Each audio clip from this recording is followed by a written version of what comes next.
Hi, you're watching Sipping Off the Cuff on Tequila Aficionado Media, all of our platforms. I'm Mike Morales here in sultry San Antonio. That gentleman over there is. Eric Zandona in Vancouver, Washington. Eric and I have the privilege of dissecting and tasting and talking about El Rey Tequila. Uh, if you had seen our Blanco, uh, the silver category that we just tasted, we fell all over ourselves. It is a delightful, beautiful uh, Yeah. Blanco, and we just off camera we did some price locating. I'm gonna say it's got to be a value tequila because and again it's not what I normally think as a value tequila, Right. but for the flavor that we tasted in the Blanco, I can't. There was what, a $4 difference between the Blanco and the Reposado. Yeah. I think the Yeah. Repo's at 38. Yeah. Basically 35 for the silver or Blanco and 39 for the Reposado. Yeah, It's a $4 difference. it's well, the Blanco was outstanding, so I can't.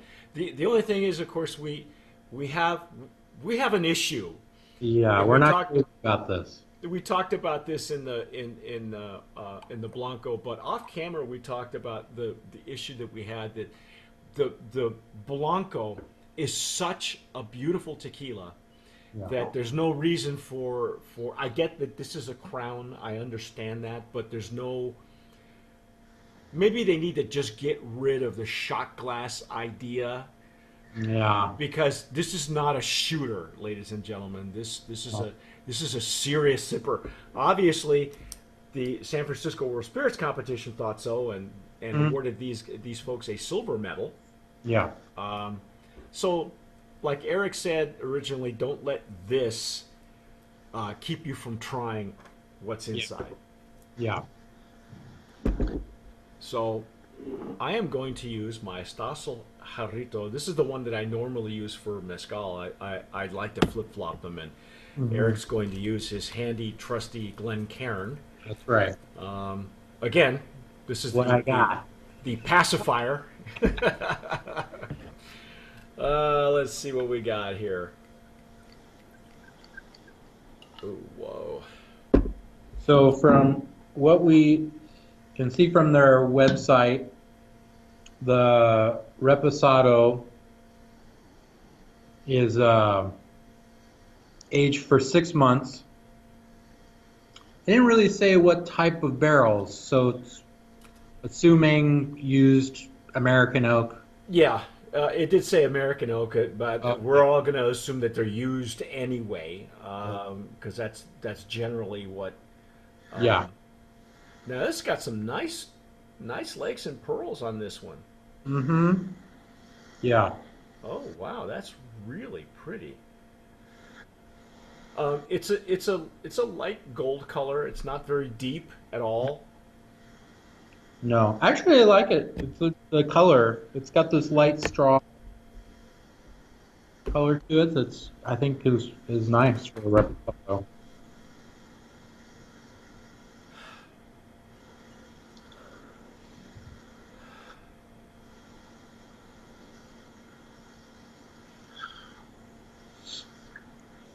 Just a hint of alcohol, not a whole lot, Yeah. just a little bit. The Interesting thing is the nose is very different from the silver. Yeah, I'm getting more wood notes, aren't you? Are you getting more barrel notes?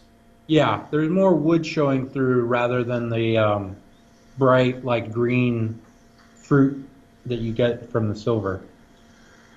So there's a little bit of alcohol and then a little bit of barrel, and that's there's some like I would say a light note of the sort of citrus, the like orange peel. Yeah, that was really pronounced in the Blanco, I think. Yeah, on the flavor when you're tasting it, it's more on the on the in the Blanco. I'm ready to dive in. Yeah, This do give it. this a try.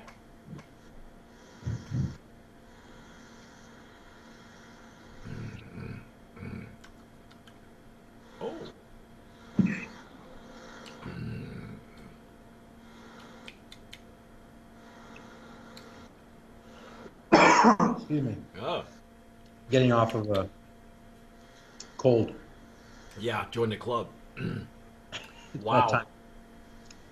So this is interesting. For a reposado, 6 months is not that long, and yet a lot of the like brightness from the silver, I think, is kind of gone. There's some barrel. The alcohol character is much more pronounced, and it's much. In some ways, the flavor is much, I would say, lighter in some regards. In that, like, I think some of that intensity in the Blanco that we love Yeah. seems to have, like, maybe it just kind of evaporated away during the aging process. There's some of that orange still, and the orange is sort of layered with a little bit of like vanilla and wood, but it's very light. Yes. And then there's alcohol, and that's, there might be a little bit more there.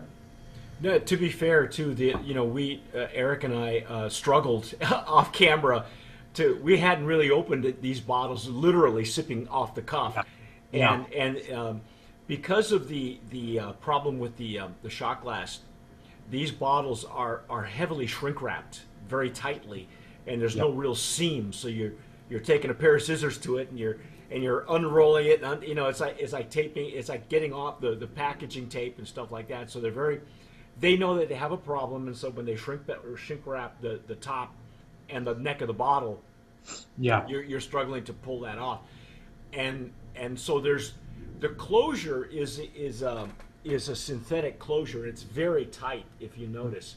So there's no real way for any alcohol to evaporate or seep out. So when Right. you pop this sucker open, it probably would be a good idea to let it sit at room temp, I think, Yeah. or let it open or run it through an aerator. I have an aerator that I use very rarely now, but Being in Vancouver, it's in the 40s here today, so it's a little cold. Um, on the finish, I think some of the pepper and a little bit of, I would say, more like roasted or say cooked agave comes through uh-huh. on the finish. It don't get me wrong, it's pleasant, but I think that we were so enamored by the vibrancy of the Blanco because it was vibrant. Yeah, And it's kind of a letdown that even though it's 6 months, it's the edges are the what we loved about it is kind of gone. yeah. And not that that's a bad thing. This is not a bad tequila though. No, no, no. No, it's just we would love to have more of the vibrancy of the Blanco come through as it has in you and I have previously had tastings already this year, and sometimes maybe the barrel is not as aged as we would like, or I don't know. It's not bad. No, it's not. I No. think there are good qualities to it. I think part of the challenge for us is that going from the Blanco, which was so fantastic, Yes. to this, which is a very different flavor profile. So you sort of thinking, oh, it's going to be similar, but and it's not. It's a little bit orange, a little bit pepper, some cooked notes, some vanilla from the barrel, some woodiness, like light, not tannic in any way, some nice woodiness. And so, I think it's a good reposado, but coming from the silver, like it's not what I expected. No, So me neither. Do you think it's worth nominating as a brand of promise, or do you think there's or should we hold off until we get to the añejo? I would say let's hold off because, like, I'm on the fence about as a reposado, not as the cousin to the Blanco. Right. As a reposado, is this a brand of promise nominee? I'm a little bit on the fence. Okay. I agree with you. I think I was looking, you and I have gone through several tastings together, and we see sometimes a natural progression, Right. you know, Right. and sometimes we'll say, "Wow, I can't wait to try the repo," Right. And in Right. this case, it's a bit of a letdown only because the Blanco is so good and so Yeah. vibrant that no wonder it was given a gold medal. Right. And remember, this was given a silver medal. So it's no slouch. No, For sure. no, no. Yeah. But it might be silver medal worthy.